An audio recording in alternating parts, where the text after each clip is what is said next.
We've got a real treat for you today, folks. A greatest hits collection of the left's latest delusions, contradictions, and outright gaslighting. You ever notice how these people can't decide if America is a warmongering empire or a weak, pathetic victim of far-right extremism? One minute they're demanding we dismantle our military because war is bad, and the next they're shipping our tax dollars overseas for a proxy war like Oprah handing out gift bags. And now we've got Zelensky, the world's most expensive welfare recipient, casually suggesting that our sons and daughters, American sons and daughters, might have to die for his endless grift. Funny how the same people who cry about colonialism are perfectly fine with America being strong-armed into cleaning up Europe's mess yet again.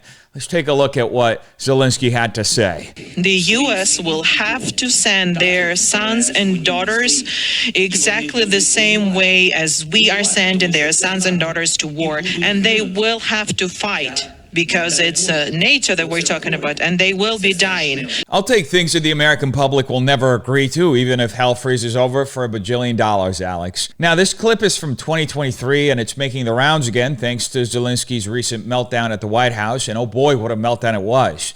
We're talking about full-scale rage, the kind of tantrum you only see from a guy who just realized his unlimited war credit card has been declined.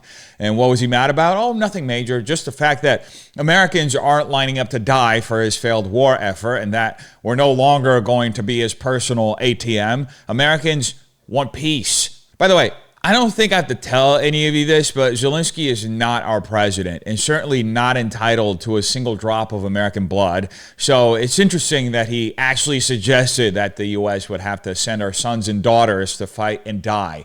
The entitlement is off the charts.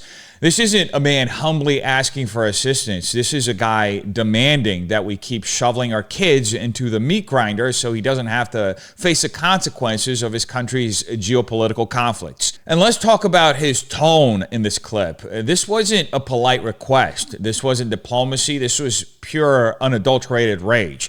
He's angry that America isn't coughing up more resources. He said this while Biden was still president, by the way, acting like a DC yes man, throwing billions at his feet. He was comfortably lashing out from an endless pile of cash, trying to guilt trip us into another endless war by playing the world's most expensive Karen. And let's not forget, Ukraine is not in NATO. That's what makes this whole meltdown even funnier. In the full clip, he keeps referencing NATO's Article 5 as if that somehow tricks people into believing that America has any obligation to fight for Ukraine. We don't.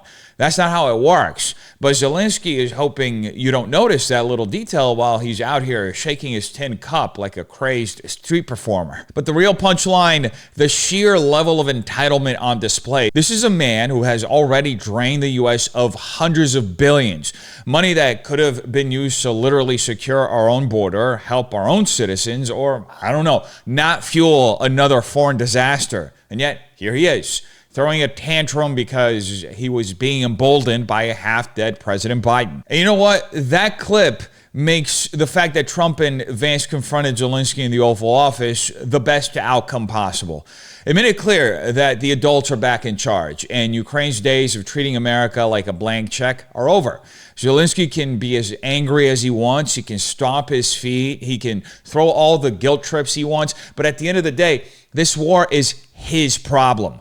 He wanted to play tough guy. He wanted to act like Ukraine was some unstoppable force that could take on Russia. Great. He can go handle all of that himself. And if Europe feels the same way, go right ahead.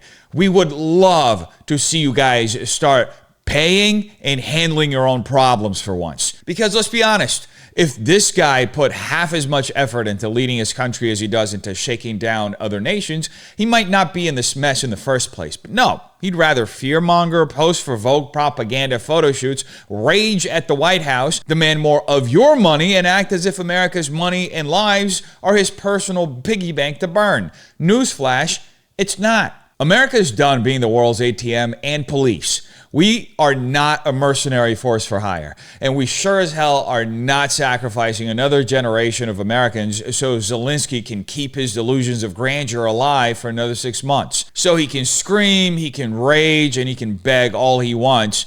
It's not our problem anymore. And according to recent polling, a majority of Americans feel the same way. Holy Toledo. Look at this trend line here. U.S. support for Ukraine is too much. Back when the war began, back in February of 2022, it was just 7%. Up like a rocket ship. My goodness. Up now in February of 2025 to 41%. Should be higher. And the clear majority of Republicans, and of course Republicans are in charge of the U.S. government now, 62% of Republicans say that the U.S. support for Ukraine is too much. What a difference from just 3 years ago. I can remember, John, all those backyards in the United States with those Ukrainian flags. Far fewer of them today, as Americans' opinions on Ukraine have changed dramatically. What about opinions of the Ukrainian president? Right. You know, obviously, if you would expect changes amongst the public on feelings towards Ukraine, feelings towards Zelensky have changed also dramatically. Look at this. Confident Zelensky will do the right thing when it comes to world affairs. Back in 2022, it was the clear majority, 72% through the floor. Through the floor by 2024, just 48% of Americans say that they're confident that Zelensky will do the right thing when it comes to world affairs. And GOP confidence has also plummeted dramatically. Now the clear majority of Republicans are not confident that Zelensky will do the right thing when it comes to world affairs. Really a real trend line, ones you rarely see in the American public when it comes to Ukraine and Zelensky. Confidence in both going down through the grave. Well, the gravy train is over. Americans are done with Zelensky's con job. Now, CNN, of all places, is out here looking at the numbers like they just saw a ghost. They're saying, holy Toledo, support for Ukraine is tanked. No kidding, Sherlock. Maybe it has something to do with the fact that people are tired of watching billions of our tax dollars evaporate into the Ukrainian money pit while our own country falls apart. Maybe it's the constant stream of grifting from Ukraine's luxury shopping spree so their officials getting caught embezzling aid money. Or maybe, just throwing this out there, it's because Zelensky spent years screaming that if we didn't give him everything he demanded, we were all Putin sympathizers, and Americans finally got tired of the extortion routine. First, a number that should surprise absolutely no one. 41% of Americans now say the U.S. is giving Ukraine too much support.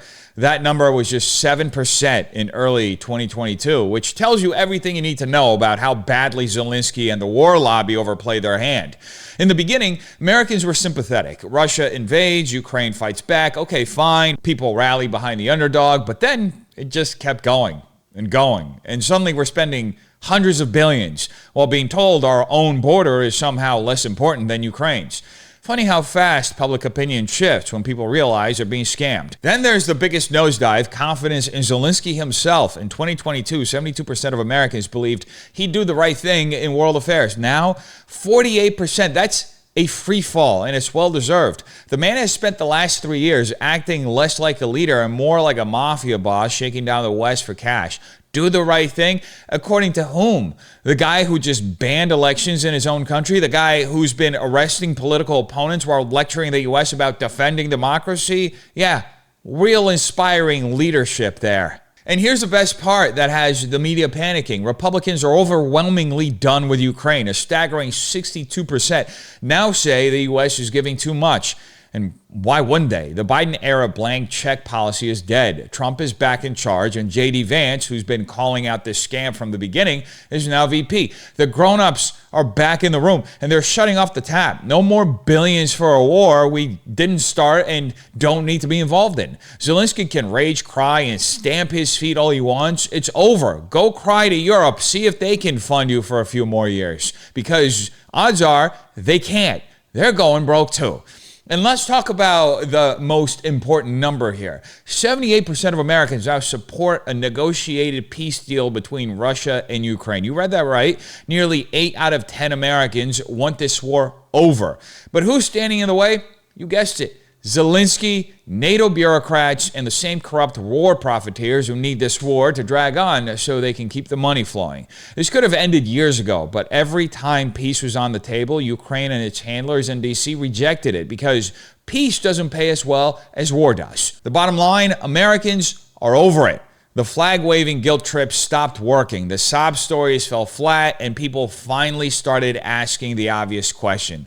Why are we still funding this disaster when our own country is crumbling? And now, with Trump and J.D. Vance in charge, we're finally seeing policy catch up to public opinion. The war lobby lost, the grift is ending, and Zelensky, he's about to find out what happens when the American people stop buying what he's selling. This war isn't our problem anymore. And no amount of CNN hand-wringing is going to change any of that. But that obviously didn't stop Hollywood from virtue signaling and doing their brave taking a stand moments at the Oscar in support of Ukraine. This is what Daryl Hannah had to say.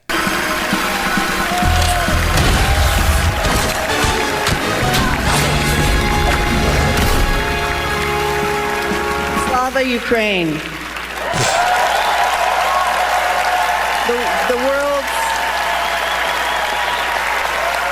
The real total badasses in movies are the editors. Oh look, another brave Hollywood millionaire taking a stand from the comfort of a velvet-lined seat at the Oscars. Daryl Hannah, ladies and gentlemen, kicking off her speech with the most predictable virtue signal of the night.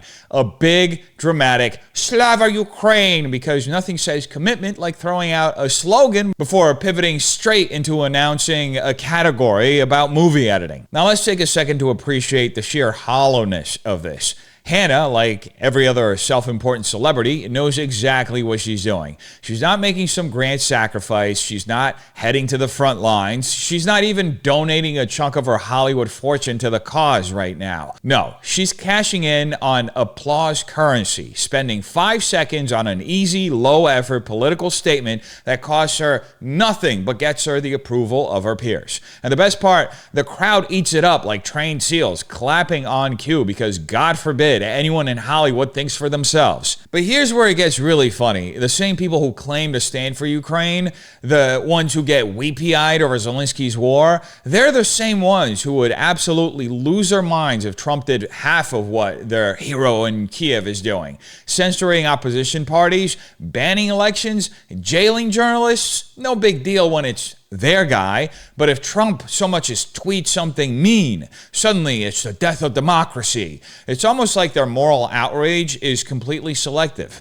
And let's not forget, this little Oscars virtue signal is coming at a time when actual support for Ukraine is tanking. Hollywood still thinks it's 2022 when every celebrity had a little Ukrainian flag in their bio and lectured the rest of us on how we had to send billions overseas. Fast forward to now, and as we've just seen in that last segment, 78% of Americans want a negotiated peace deal because we're tired of the endless war, tired of watching our tax dollars disappear, and tired of being told that we have to care more about Ukraine's borders than our own countries. But sure, let's all pretend that a millionaire yelling, Slava Ukraine, at an award show is going to turn things around.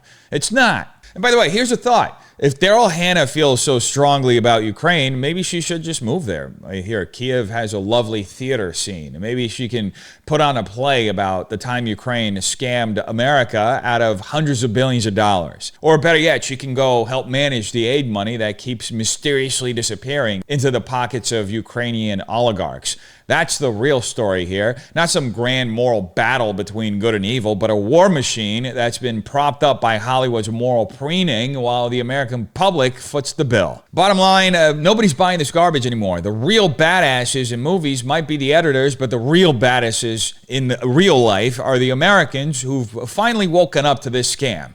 And no amount of Oscars posturing is going to change any of that. But that's not stopping other celebrities from jumping onto the virtue signaling train. Dolly Parton even had some words herself. I do want us, before we get started with all our fun, to take a serious moment. Now, I don't want to be political, and this is not. Oh, you don't? I'd rather pass a kidney stone than do that. But I want us to send our love and hope to our brothers and sisters in Ukraine. So why don't we just dedicate this entire show to them and pray for peace around this crazy old world. Ah, yes, another totally apolitical celebrity taking a totally apolitical stand on one of the most politically charged issues in the world right now. Dolly Parton, ladies and gentlemen, here to send her love and hope to Ukraine while assuring us that this is not political. Because, you see, when a celebrity backs the current thing, it's just good old-fashioned compassion. But when anyone dares to question the billions funneled into this war, suddenly they're Putin's personal assistant. Now let's unpack this little speech because it's a masterclass in Hollywood's favorite game, pretending to be above politics while pushing exactly the narrative that the political establishment wants. I don't want to be political. That's the first red flag. Whenever someone leads with that, you already know they're about to say something entirely political. But they don't want to deal with any of the pushback. It's a rhetorical shield, like saying no offense before insulting someone's entire family. And then we get the classic Hollywood faux humility. I'd rather pass a kidney stone than do that. Oh, the folksy charm, the self-deprecation. It's supposed to make you forget that what follows is still a carefully crafted, establishment-approved political statement. Because if she really didn't want to be political, she wouldn't have said anything at all. But that's the trick.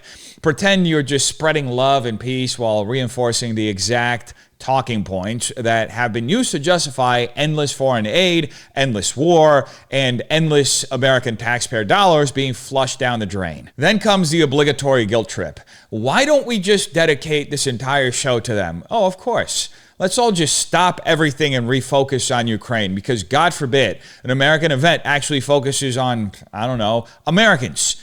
It's never, let's dedicate the show to the struggling families in Ohio, or let's dedicate the show to the Americans crushed under record inflation, or let's dedicate the show to the Americans suffering from the brush fires in South Carolina that just happened yesterday. Nope, it's always Ukraine because that's the approved cause, the one you're allowed to grandstand about without consequence. And finally, we get the cherry on top. Pray for peace around this trivial world. Ah, yes, let's vaguely pray for peace while continuing to ignore the actual peace deals that could have ended this war years ago, before the West sabotaged them. Let's pray for peace while pretending Zelensky hasn't repeatedly refused negotiations and demanded even more U.S. weapons instead, because that's what this really is.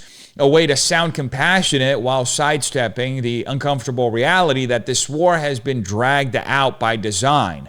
Now, let's be real for a second. Dolly Parton is a beloved icon, but this kind of empty performative support does absolutely nothing. You think Ukraine cares that some country music legend sent over her love and hope? Is that going to bring back all the American weapons that somehow ended up on the black market in that region? Is that going to bring back any of the lives that were lost in the war? Because I'm pretty sure Ukraine's brothers and sisters would rather have an actual peace deal instead of another round of Hollywood moral preening. And that's the real issue here. It's always talk, never action. Celebrities love to signal support for Ukraine, but how many of them have offered to take in Ukrainian refugees?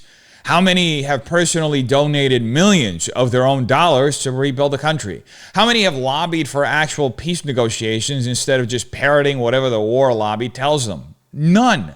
Because the goal isn't to help. The goal is to be seen as caring. Here's the deal. If you're going to make a political statement, at least own it. Don't hide behind the I don't want to be political act while saying something entirely political. And maybe consider using your platform to call for actual solutions instead of delivering another meaningless Hollywood prayer circle. Because Hollywood doesn't believe in prayers, first off, and Americans aren't buying this charade anymore. The war lobby has lost the narrative. The money is drying up, and all the love and hope in the world isn't going to change any of that.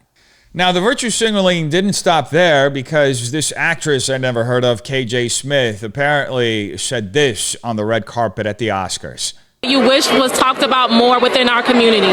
Understanding our roots, I think it's really important. I think we're not trapped here. With the political climate that's going on in the United States of America, we are not trapped here. There are places that we can go.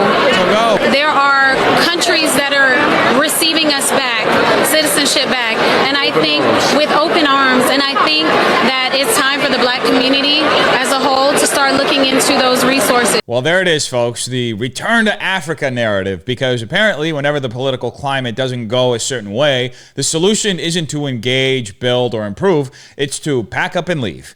KJ Smith just dropped this gem suggesting that Black Americans should consider heading back to Africa because, what?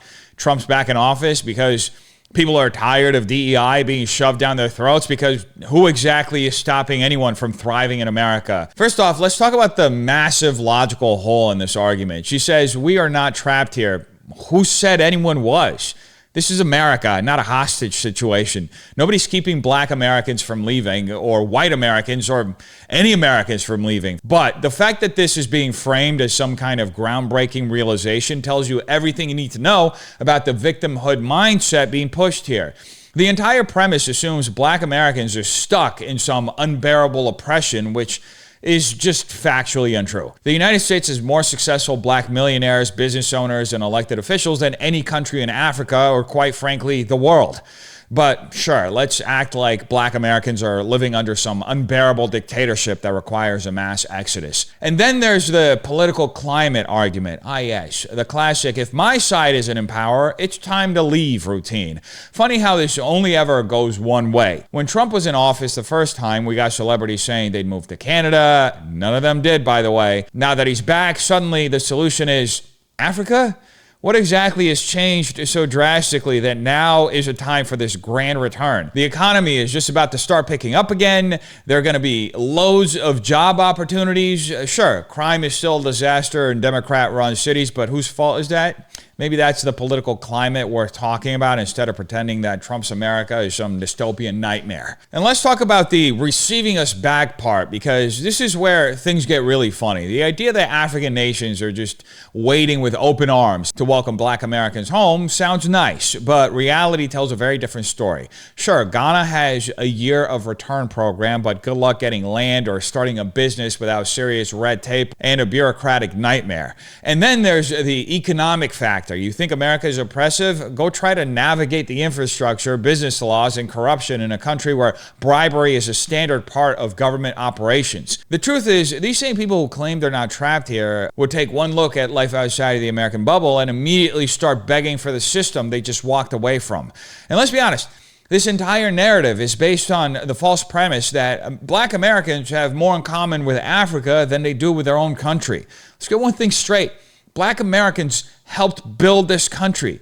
They've been here for generations. They've fought in every war. They've led industries. They've shaped the culture. The idea that suddenly, because of some temporary political discomfort, the answer is to just up and leave is not only absurd, it's an insult to everything black Americans have helped build here. Further, the idea that anyone would willingly trade America, the country with the most opportunities, highest living standards, and most successful black population in the world, for a country they've only romanticized through ancestry tourism is beyond idiotic. Go ahead. Book that one-way trip, and when you realize that stable infrastructure, reliable healthcare, and basic freedoms aren't as common as you assumed, don't be shocked when reality slaps you harder than TSA did on your way out. I think most reasonable Americans are looking at this and thinking, sure, fuck around and find out, and tell us how that goes. The reality, this isn't about solutions, it's about victimhood. It's about making it seem like black Americans have no agency, no power, no place in this country unless the political climate is exactly how certain activists want it to be. And that's nonsense. The truth is, America offers more opportunity than anywhere else in the world, especially for black Americans. But hey, if KJ Smith or anyone else wants to go test out this utopian African dream, they're more than welcome to do that. Just don't be surprised when the one-way ticket turns out to be a round trip real quick. Now, while we're on the topic of the Oscars, we all knew they were woke. We just didn't know how woke they were, that is, until their representation and inclusion standards went viral on X. It's now more evident than ever that the Oscars have officially gone from honoring cinematic excellence to enforcing a woke purity test, and movies like Reagan got the axe for not checking the right diversity boxes. Now, Hollywood used to reward the best films, period. Now you can make a masterpiece, but if the cast isn't at least 30% LGBTQIA, NPC+, or underrepresented racial groups, you might as well submit your Oscar hopes directly to the shredder. Just think about how insane that is. Some of the greatest movies ever made, from The Godfather to Saving Private Ryan, would never be recognized under these new rules. But hey, as long as they get to force diversity quotas into every production, who cares if it kills creativity, am I right? I think it goes without saying that this isn't about fairness. This isn't about opportunity. This is about enforcing ideological compliance. Hollywood is rigging the game to make sure certain stories, like one about an actual two-term American president, never get recognition, while propping up whatever activist-approved project fits their narrative. If a movie about Reagan isn't even allowed to compete because its cast wasn't diverse enough, you already know what this means for conservative storytelling in general. You're not welcome unless you play by the woke rules. And let's not forget, this is exactly the kind of nonsense the American public just rejected at the ballot box. Trump is back, J.D. Vance is VP, and the entire country is sick of this DEI obsession being shoved into everything. Corporations are rolling back their programs, and Americans want movies that tell great stories, not propaganda pieces engineered to meet arbitrary race and gender quotas. But Hollywood is so deep in their ideological bubble that they'd rather burn their industry to the ground than admit talent should matter more than skin color. So Hollywood has become the joke. They've been declining for years, and this latest stunt is just more proof that they don't care about honoring great films. They care about forcing their values onto you. And if they want to keep digging their own grave, fine. But don't be surprised when nobody cares about your irrelevant award shows anymore. And since I mentioned Trump and Vance, here's a clip of Green Day having a full-blown meltdown over the president. Elon Musk to shut the fuck up. Don't you want Donald Trump to shut the fuck up? Can someone explain to me why Billie Joe Armstrong is still raging against the system while cashing checks from it? We're on year 9 of Trump in politics, and this guy is still throwing toddler-level tantrums from the stage like it's 2004. Newsflash, Billy, screaming shut the fuck up about two of the most influential figures in business and politics doesn't make you a revolutionary. It makes you a guy who can't cope with reality. Now, it's honestly hilarious. Trump hasn't even been in office for 4 years, but now this is honestly hilarious. Trump's been in office for just about a month, but somehow he's already occupying this much space in Billy's head. And Elon? The dude literally made free speech more accessible on the internet, is exposing government corruption, but because he won't bow down to the woke mob, suddenly he's enemy number 2. Imagine being this pressed about people you have zero control over while pretending you're the voice of the people. Here's the truth. The only people who need to shut up are washed up rock stars who think yelling into a microphone makes them relevant again. But hey, Billy, keep screaming at the clouds like an old man. Trump is president again. Musk is helping weed out government corruption and inefficiency, and you're still out here whining about both of them like it's your full-time job. Rent-free doesn't even begin to describe it. At the end of the day, this isn't just about Hollywood's obsession with DEI quotas, Billie Joe Armstrong's inability to let go of Trump, or the latest delusions from the activist class. It's about control. It's about who gets to shape the culture, who decides what stories can be told, and who gets to speak without fear of censorship or retaliation. The people pushing these narratives don't want open debate. They want compliance. They don't want a thriving marketplace of ideas. They want ideological gatekeeping. So the real question isn't just whether you agree or disagree with what's happening, it's whether you're willing to question it. Are you seeing the patterns? Are you noticing how dissenting voices are silenced while approved narratives are shoved down your throat? And more importantly, are you willing to push back? Because if there's one thing history has made abundantly clear, it's that the people who demand obedience in the name of progress never stop at just movies, music, or politics. They keep going until you tell them no. Anyway, you tell me what you think in the comments down below. Hope you have a terrific day. Peace.